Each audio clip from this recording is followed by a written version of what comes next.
Praise the Lord. கர்த்தர் நாம் மகிமைப்படுவதாக.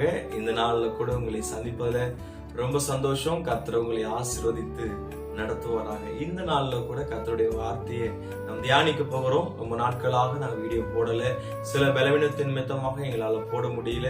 தொடர்ந்து ஆண்டவர் வரும் நாட்களில தொடர்ந்து வீடியோக்கு வருவதற்கு கர்த்தர் கிருபை செய்வார் என்று நாங்கள் நம்புகிறோம். கர்த்தர் உங்களை ஆசீர்வதிப்பாராக.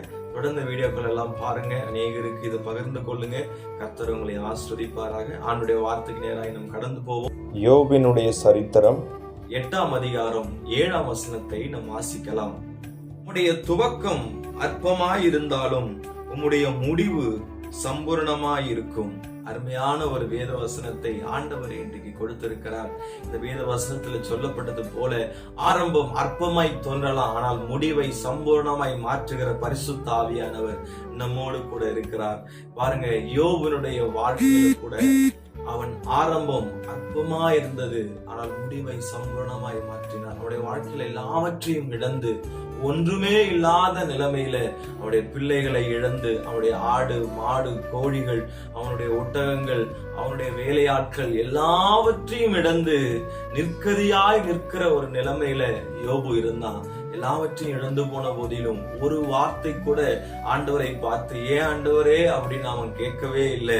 அவனுடைய நீதிமானும் சன்மார்க்கனும் ஆண்டவருக்கு உண்மை உள்ள மனுஷனா இருந்ததுனால கர்த்தர் அவனை ஆசீர்வதிக்கிறார். அவனுடைய ஆரம்பம் ஒண்ணுமே இல்லை, ஆனால் துவக்கத்துல ஒண்ணுமே இல்லை, ஆனால் முடியும் போது பார்க்கும் போது எல்லாம் ரெட்டிப்பாய் கர்த்தர் ஆசீர்வதித்து கொடுத்தார். அதே போல நம்முடைய வாழ்க்கையிலும் ஒருவேளை ஆரம்பிக்கும் போது எதுவுமே இல்லையே, என்னுடைய துவக்கம் எனக்கு ஒன்றுமே இல்லையே என்று நீங்க தவித்துக் கொண்டிருக்கலாம். ஆனால் ஆண்டவர் இன்றைக்கு சொல்லுகிறார், உங்களுடைய ஆரம்பம் அற்பமா இருக்கலாம், ஆனால் முடிவை கர்த்தர் சம்பூர்ணமாய் முடிவு பண்ண வல்லவரா இருக்கிற. எத்தனை பேர் விசுவாசிக்கிறீங்க?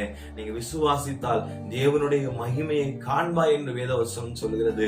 இன்றைக்கு நீங்க இந்த காலை வேளையில நீங்க விசுவாசிப்பீங்க அப்படின்னா, ஆண்டவரை உண்மையாய் நம்புவீங்க அப்படின்னா, ஆண்டவர் இன்றைக்கு உங்களை பார்த்து சொல்லுகிறார், உங்களுடைய ஆரம்பம் அற்பமா இருக்கும், ஆனால் முடிவை ஆண்டவர் சம்பூர்ணமாய் முடிய பண்ணுவார். நீங்க ஆண்டோட விசுவாசிங்க. அது மாத்திரமல்ல, வேதாங்கத்துல கூட பார்த்தோம் அப்படின்னா, தாவீது ஆரம்பத்துல பாத்தீங்கன்னா அவன் ராஜா கிடையாது. ஆரம்பம் அவனுக்கு அற்பமா இருந்தது, ஆனால் முடிவை பார்க்கும் போது அவன் தேசத்துக்கே ஒரு ராஜாவாக ஆண்டவர் மாற்றுகிறார். ஆரம்பத்துல ஆடு மேய்ச்சிட்டு ஒண்ணுமே இல்ல, ஆடு கூட பேசிக்கிட்டு பாடல்களை பாடிட்டு இப்படிதான் அவனுடைய வாழ்க்கை போய் கொண்டிருந்தது.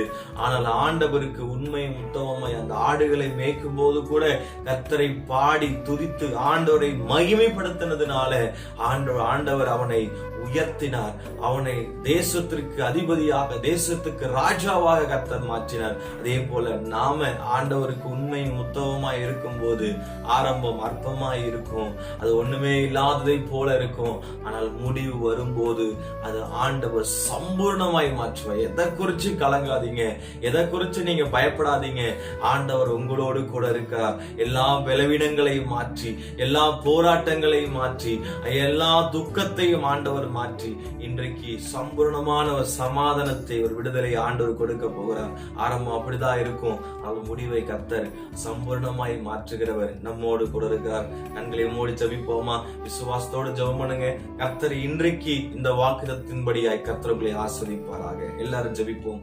இயேசுவின் நாமத்தினால் ஜெபிக்கிறோம். ஆண்டவரே, அப்பா கர்த்தாவே, அருமையான வேத வார்த்தையை நாங்கள் கேட்டோம்.